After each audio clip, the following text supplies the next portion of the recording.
तो हेलो दोस्तों, और मैं भूषण आप सभी का एक बार फिर से स्वागत करता हूँ प्राइम बॉलीवुड में। और आज ऐसी एक आपके लिए फिल्म का रिव्यू लेके आया हूँ जो कि सच में फिल्म मार्वलस है। देखने में दिलो दिमाग को हिला देती है। मराठी फिल्म है दोस्तों, नाम है दशावतार। फिल्म की कथा परंपरा से चलती हुई जो दशावतार कथा है उस पे बेस है। अब हमें पहले ये जानना होगा कि दशावतार क्या है। तो दशावतार दोस्तों जो पुराणों में वर्णित है वो भगवान विष्णु के 10 अवतार की कथा है। जिस तरीके से भगवद गीता में कहा गया है कि यदा यदा ही धर्मस्य और ग्लानिर् भवति भारत, जिस तरीके से जब जब धर्म की हानि होगी तब मैं यानी कि भगवान विष्णु अवतार लेते हुए धरती पर अवतरित होंगे और दुर्जनों का सहार और जो सच्चे और अच्छे लोग हैं उनका प्रोटेक्शन करेंगे, उनका रक्षण करेंगे। ये वचन भगवद गीता में भगवान विष्णु ने दिया हुआ है। तो दोस्तों इसी अब ये दशावतार मत्स्य अवतार, वामन अवतार है, कल्कि अवतार है, रामकृष्ण अवतार है। इन तरीके से ये 10 अवतार दोस्तों आगे चलते हुए हैं। अब इसी से प्रेरणा लेकर ये जो फिल्म है दशावतार, इसको भी दोस्तों बताया गया। एक्चुअल में ये पुराण की पूरी कथा नहीं है, बट उसका जो संदर्भ है उस संदर्भ में इस कथा का प्रेजेंटेशन दोस्तों किया गया है। भूमिका में मुख्य भूमिका देखिए तो दिलीप प्रभावळकर जी, बहुत ही उम्दा एक्टर, मंजे हुए कलाकार। उनके साथ हमें देखने को मिले सिद्धार्थ मेमन, अभिनय बेर्डे, प्रियदर्शिनी इंदलकर, महेश मांजरेकर और भरत जादव। इन सभी ने अपने अपने पात्र बहुत बढ़िया तरीके से निभाए हैं। हालांकि फिल्म का कथानक भी बहुत ही उम्दा है। अगर स्पेसिफिकली बात हम दिलीप प्रभावळकर जी की करते हैं तो उन्होंने आज तक जितनी भी भूमिकाएं निभाई है वो एक से बढ़कर एक है, फिर वो मराठी को या हिंदी सिनेमा की हो। हालांकि ज़्यादातर फिल्में उन्होंने मराठी में की है, तो एक थिएटर आर्टिस्ट भी रह चुके हैं। पछाडलेला फिल्म मराठी की इनामदार भुसनाळे, महेश कोठारे डायरेक्टेड फिल्म झपाटलेला, जिसमें उन्होंने तात्या विंचू नामक जो एक क्रिमिनल है उसका जो कैरेक्टर किया था, तो ये फिल्में देखते हुए एकदम रूह कांप उठती है। उन्होंने कुछ कॉमेडी पात्र भी किए। और फिर लगे रहो मुन्ना भाई में जो महात्मा गांधी जी की भूमिका है वो जिस प्रकार से उन्होंने निभाई है, तो वो एकदम मतलब अलग ही लेवल का, उनका जो एक्टिंग का लेवल है वो अलग ही लेवल का है। बहुत प्यार करते हो ना जानवी से, रविवार को उसके घर जा रहे हो तुमको। ये तो हो गई दिलीप प्रभावळकर जी की बात। अब हम फिल्म के जो कथानक है उसके बारे में थोड़ा सा समझते हैं। दोस्तों कोकण में हमेशा एक पारंपरिक लोक कला है जिसे लोग दशावतार जो होता है, हमेशा लोग भगवान के जो गेटअप है वो लेके रामायण महाभारत इन जैसे जो है वो पब्लिक के सामने लाते हैं। और ये महाराष्ट्र में भी परंपरा कायम है, खासकर कोकण में।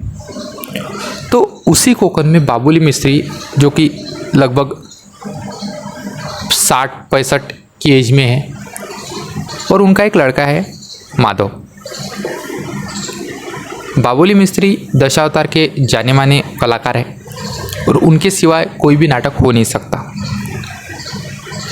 बट धीरे धीरे कथानक जैसा आगे बढ़ता है तो हमें ये पता चलता है कि बाबुली मिस्त्री जो है इनको अभी आँखों की समस्या होने लगी है। यानी कि जो जिस रोशनी में नाटक होता है, जैसे लाइट्स वगैरह लगाए जाते हैं, तो उस रोशनी की बाबुली मिस्त्री को, उनकी आँखों को उसका प्रॉब्लम होता है। तो इस वजह से डॉक्टर ये कहते हैं कि अगर ये इसी तरीके से काम करते रहे नाटक में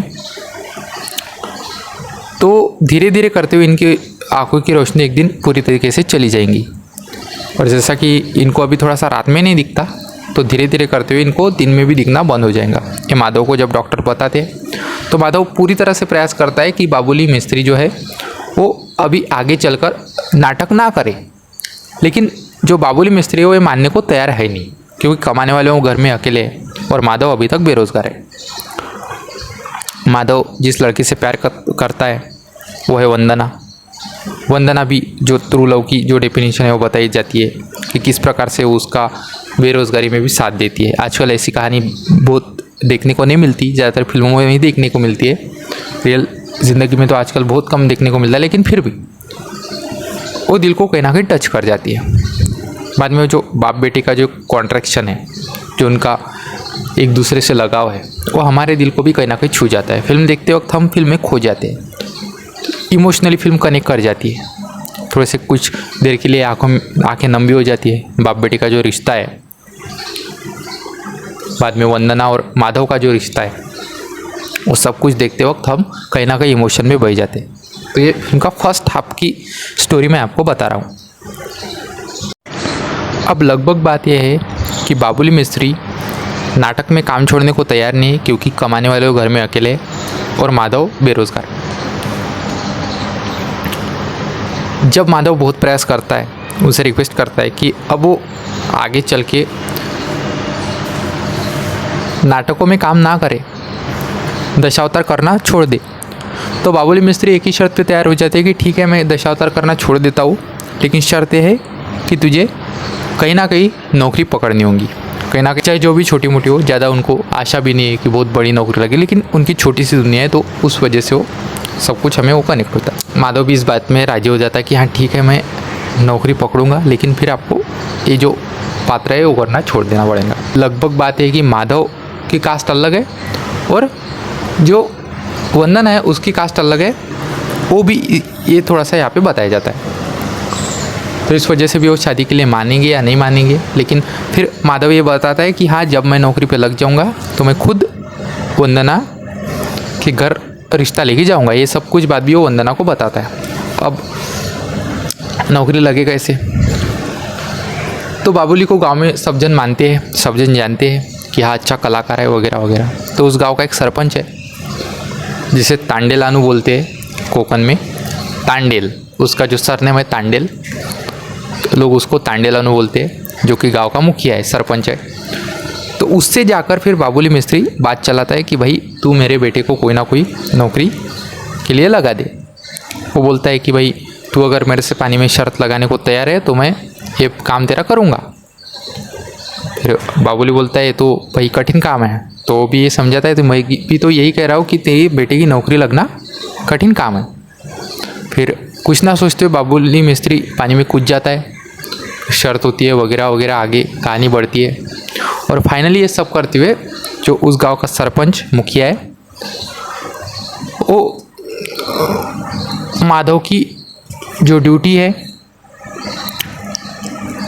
वो जो खदान होती है, जो जहाँ से हम कहते हैं कि माइल्स खोदना, ब्लास्ट होते हैं बड़े बड़े गांव के आजू बाजू, तो वहाँ पे उसकी नौकरी फिट कर देता है।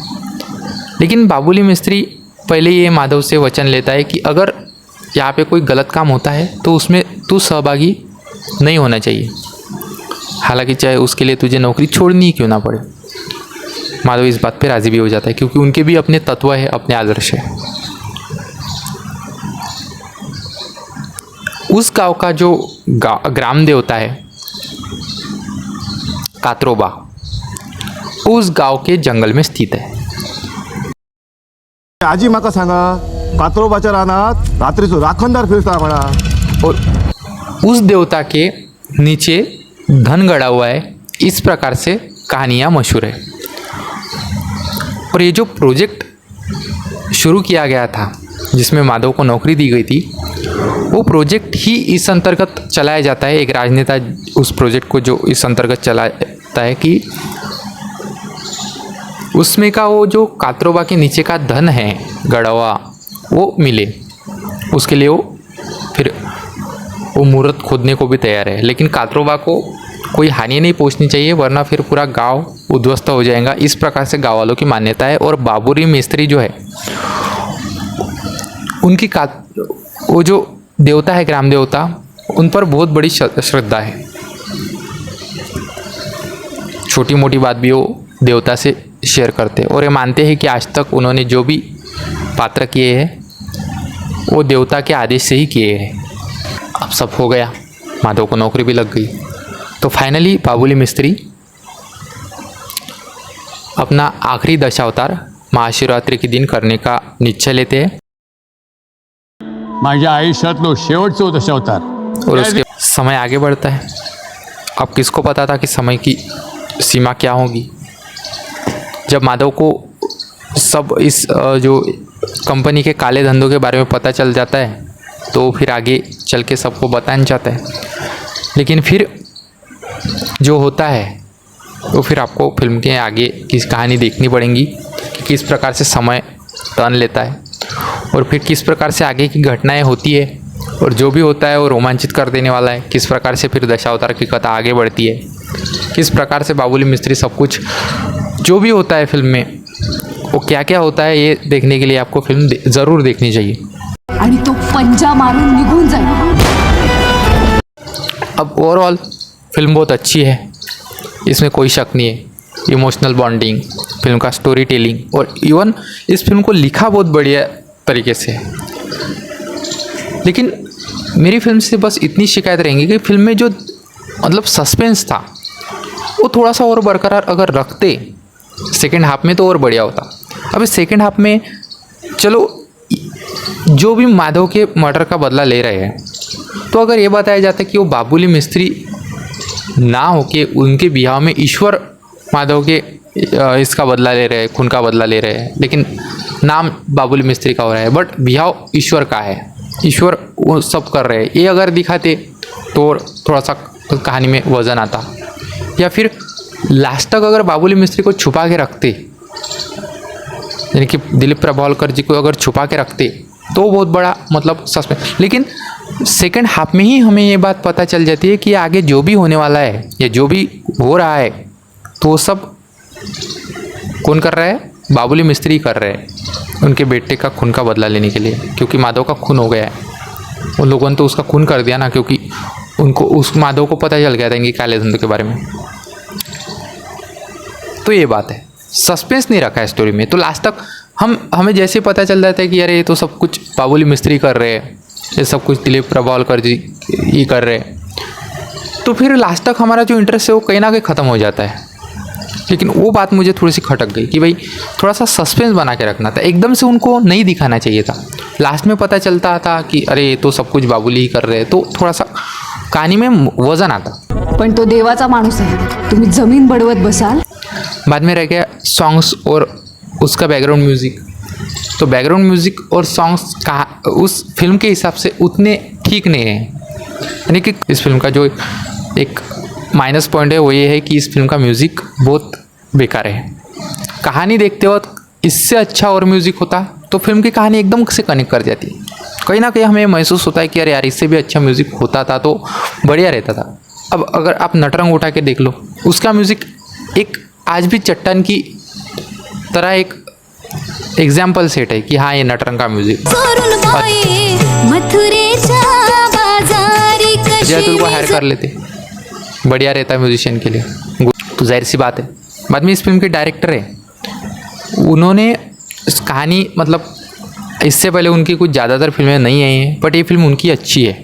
कहानी प्रेजेंटेशन अच्छा है, स्टोरी भी अच्छी है और ओवरऑल ये फिल्म आपको थिएटर में जाके देखनी चाहिए, ऐसा मेरा खुद का मानना है. बाकी मैं इस फिल्म को देना चाहूँगा 5 में से 3 स्टार. 1 स्टार कटेगा म्यूज़िक जो थोड़ा सा अच्छा बन सकता था, उस पर काम नहीं किया गया वो.